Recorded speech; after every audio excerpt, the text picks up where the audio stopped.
The views and opinions expressed in the following program are those of the participants and do not necessarily reflect those of KSMQ Public Service Media Incorporated or its assigns.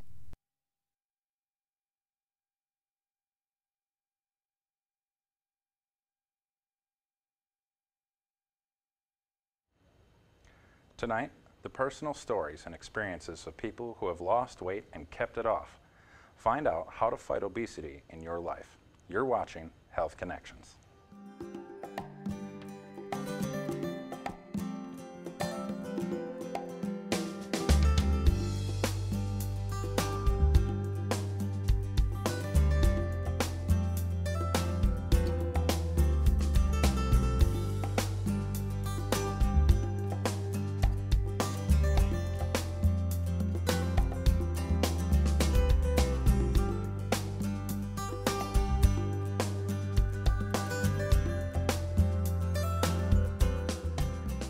Tonight, we're talking about obesity and what you can do to change your life.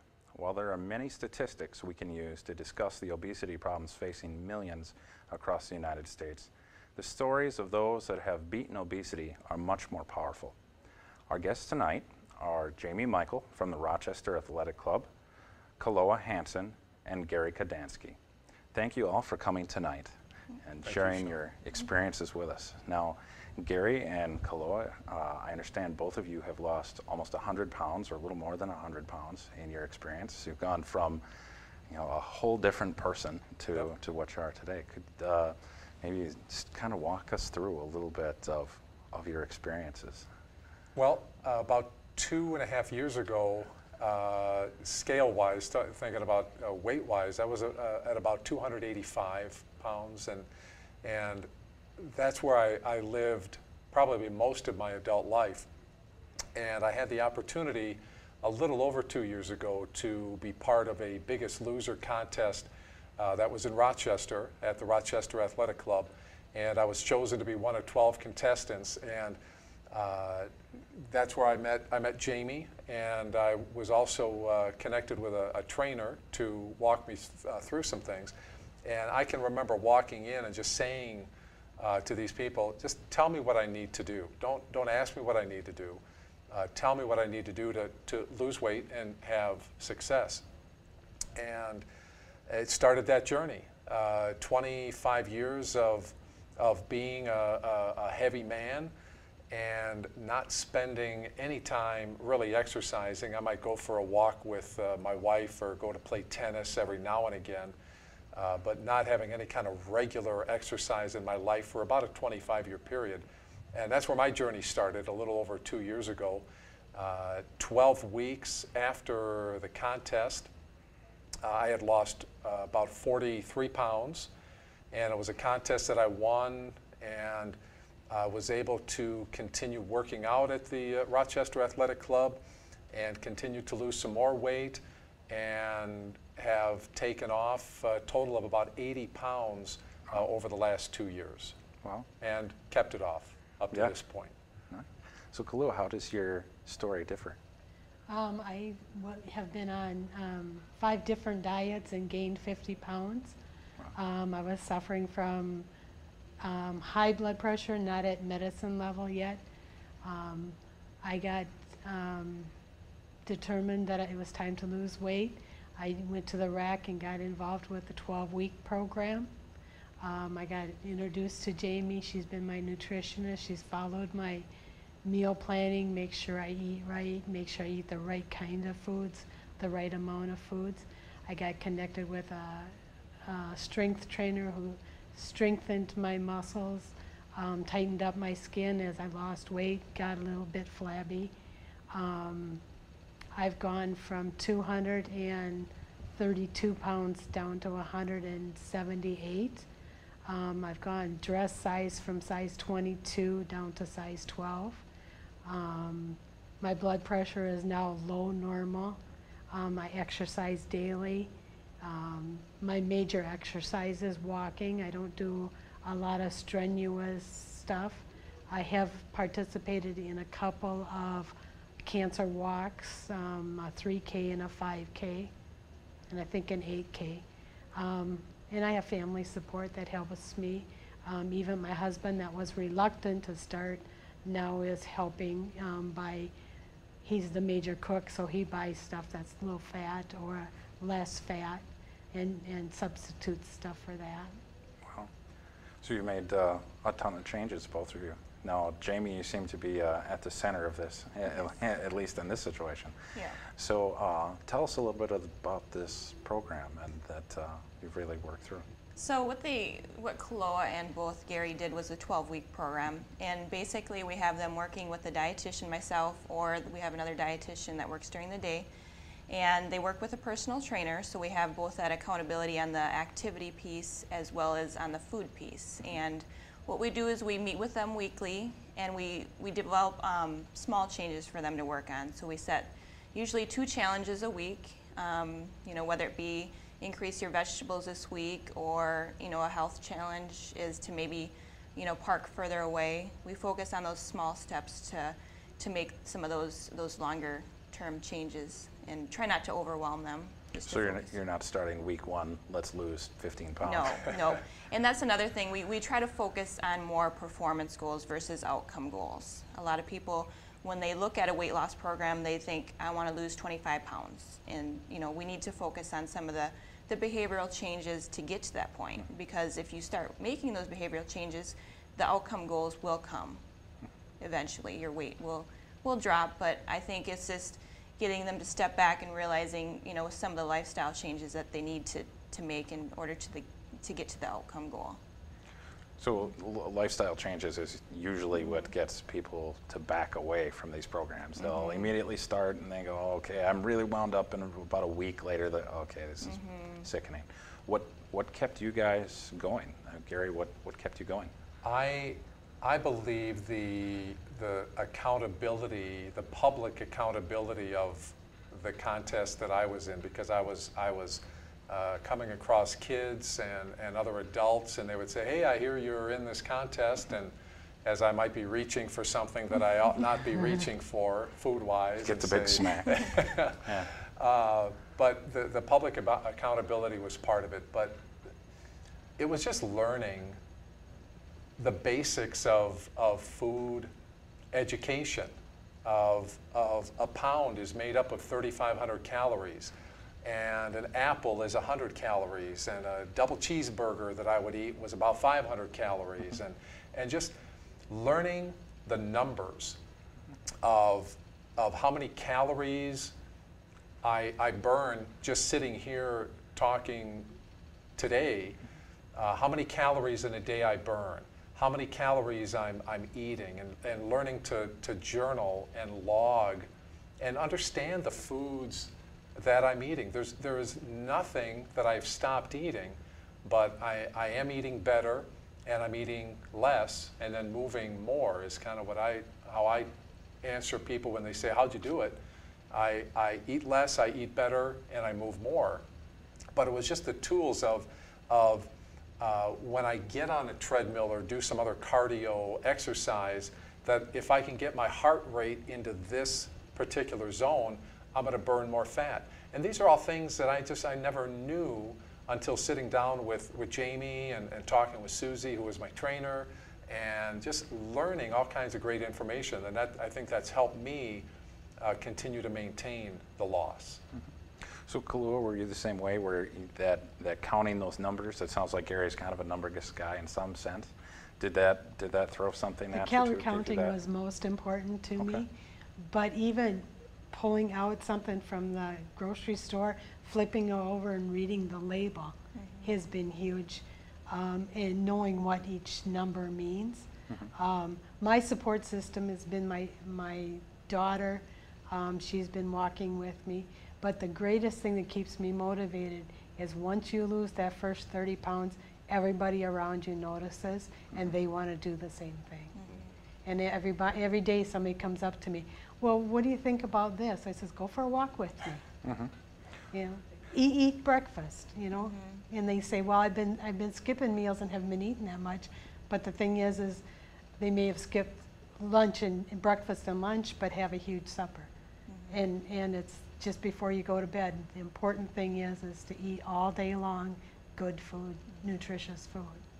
You know, that's a good transition for people. I was going to ask Jamie about people who aren't as numbers driven, but do you see that maybe some of those people get more motivated by simply that few losses, or that you know, lose 2 pounds and then lose 2 more pounds? And yeah, definitely.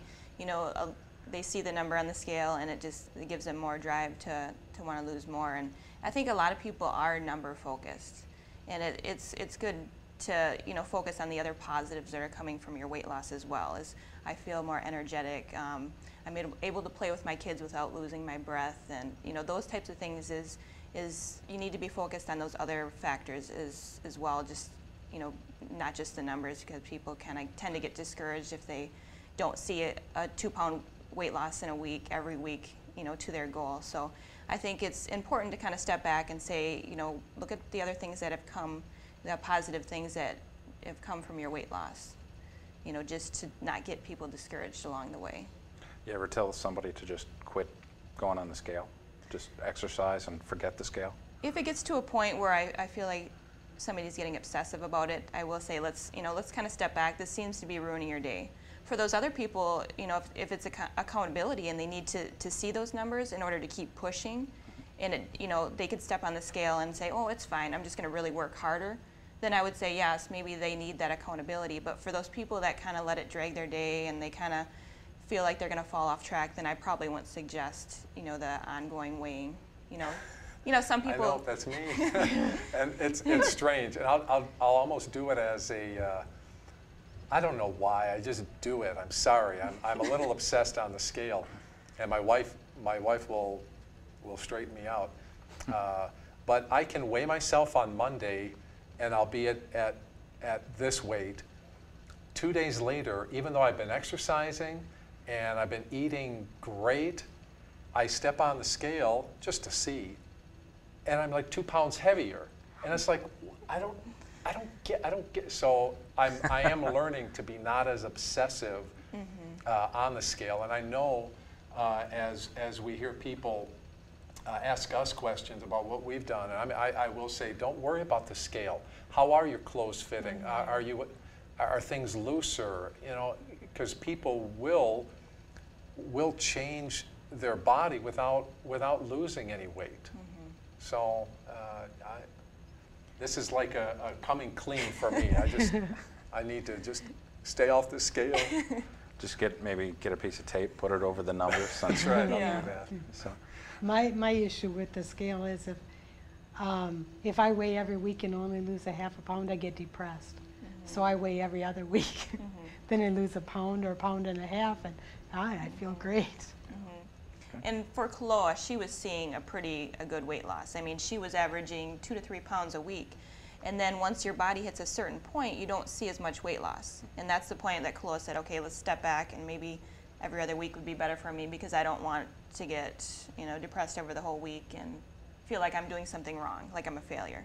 Because she's definitely not. And, you know, she's following every, you know, guideline that I give her, and you know, both of them were very good at sticking to things to a T. Yeah, but who was better? Was I better? Equally. Oh, Equal. I'm just asking. I'm yes. just wondering. Ask me in 2.5 years. Okay. So one of the things everybody always hears, right? Eat less, exercise more. And that's just basically the absolute bottom line, same as the stock market, right? You know, buy low, sell high. But what are some of the tricks that you've learned to kind of do to help you really stay in that mode? Because everybody knows it.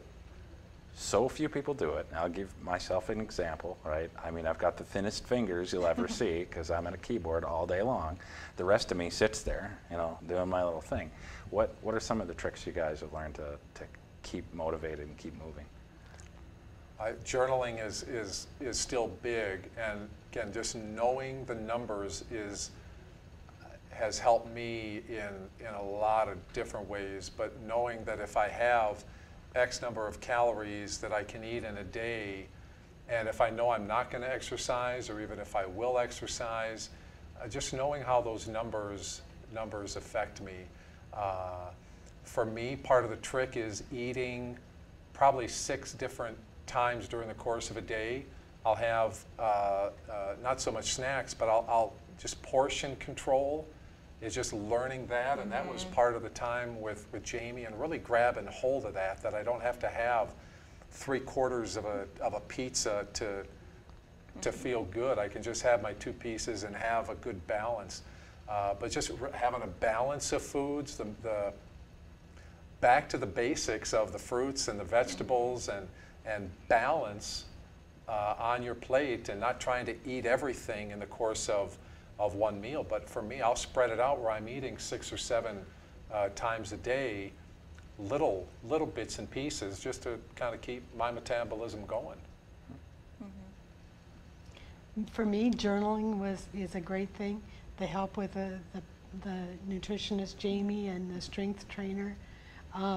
Forcing myself to actually go and do those kind of things. The biggest thing is getting to the health clubs.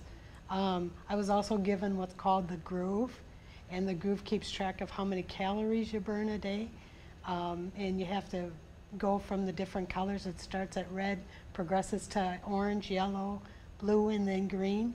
At the end of the day, you have to be green. My motivation was always to be green. For a while, I was exercising 1,200 calories a day. Is that a program that you got from the athletic club? From the club. Okay. Yep, and that's a Mayo Clinic, a guy from the Mayo Clinic invented that, Okay. I believe. You suppose they've turned it into an iPad app yet? Yeah, soon they will, I'm sure. I think it's comparable to the Pedometer. pedometer. Yeah. Okay. Only it counts calories. There's several very helpful tools out there. This is just the one that I got introduced to. Driving force, everybody in my family ask me, is your Groove green yet? I go to Florida and I go for a walk with my nieces. They go, oh, is your Groove green? Can we go for a walk? So it's motivation for me and my family.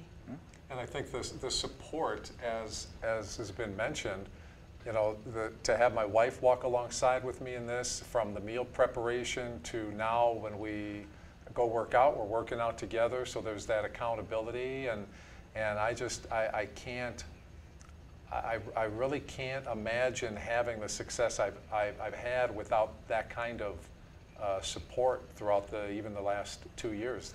You know, people like Jamie and people at the club, and just other people that I run across that I don't see maybe in a year, and they'll walk past me as I say, you know, if I didn't see you for a year, and you know, I'll walk past you and say, hey, Sean, and you'll walk past me and like, Gary, what?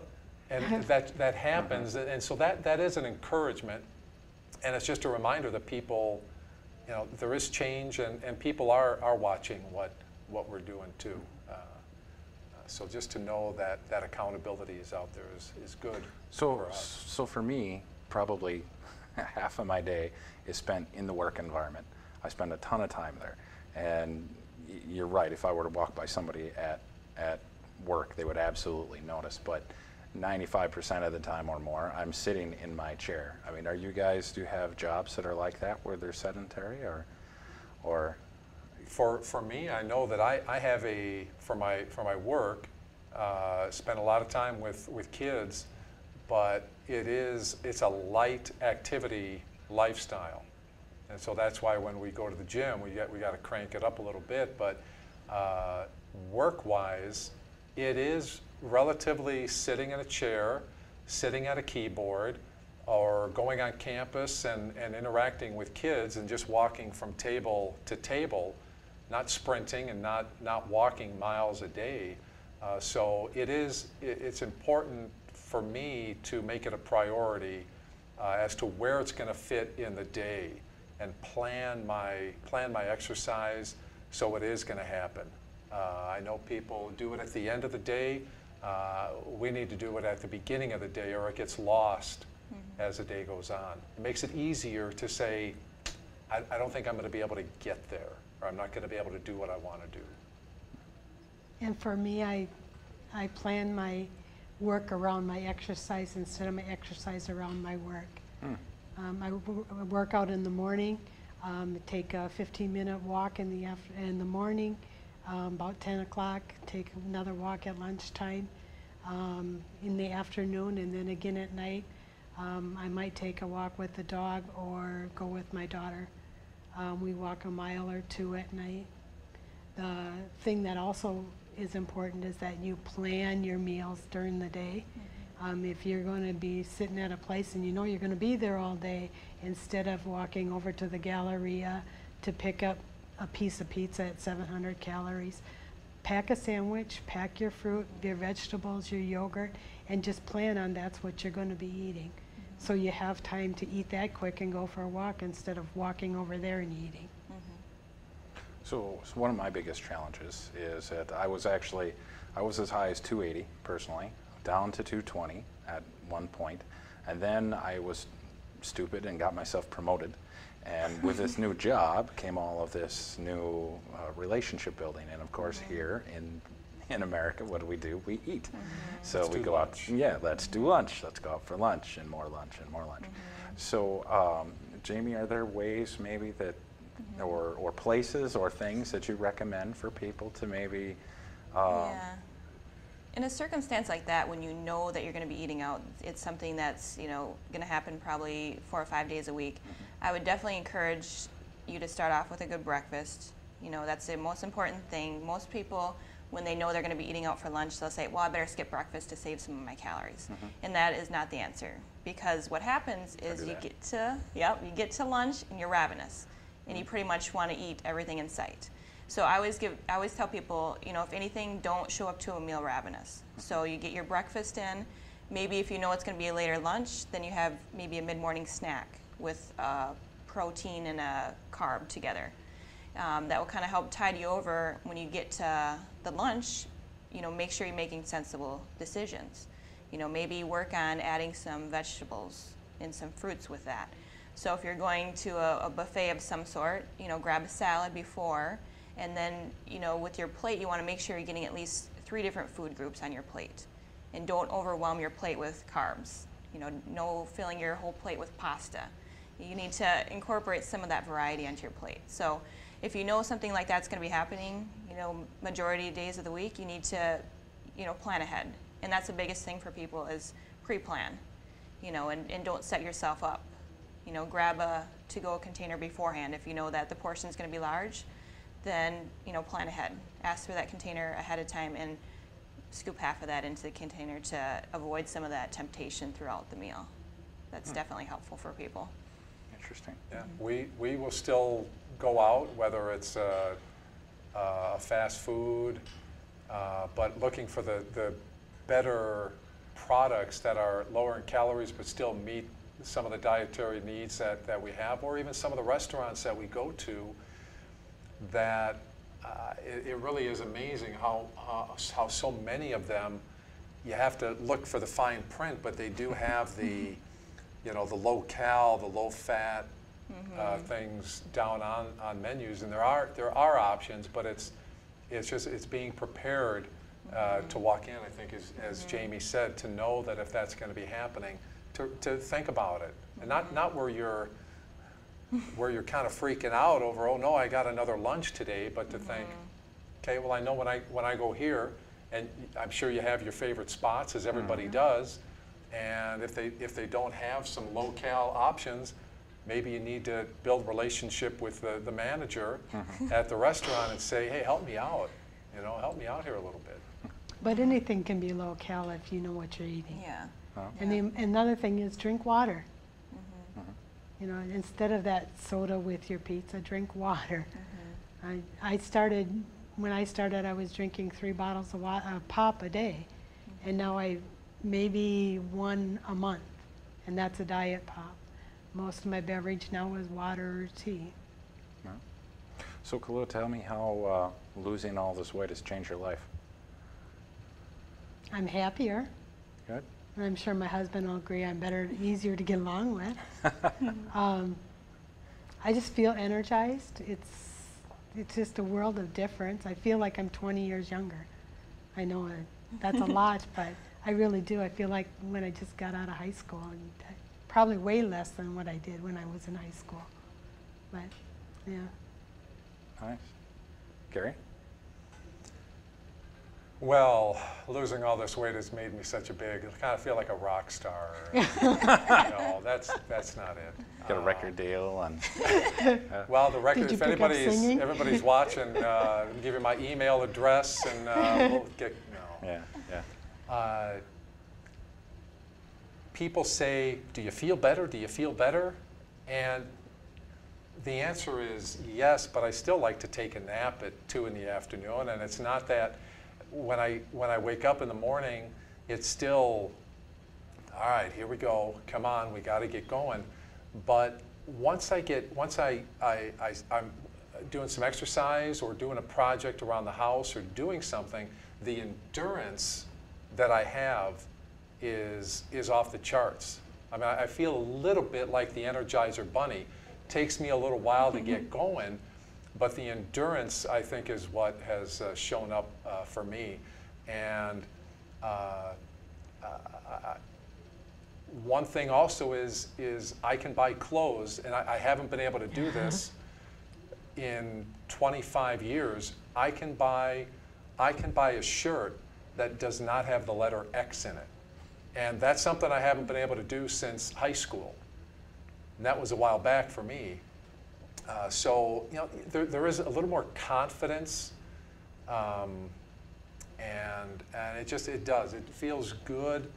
Not a na-na-na-na-na, look where I am. But I think with the kids I work with, I know that I've had a lot of conversations with kids and even adults. How have you done it? I struggle with this. And so people will just come and open up and talk with you about it. And I think the beautiful thing, I'm sure you'd agree, is that if we can do it without supplements, without any extra supplements or whatever, just exercise, eat better, it can happen. Because it's happened for us. And it can happen to anybody who's watching this program right now. That's great.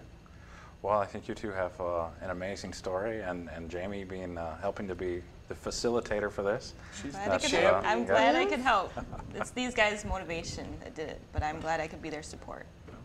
Well, I congratulate you on what you've done so far, and keep on going. So, thank you, Sean. Thank you. Well, that's been an episode of Health Connections, and thank you very much.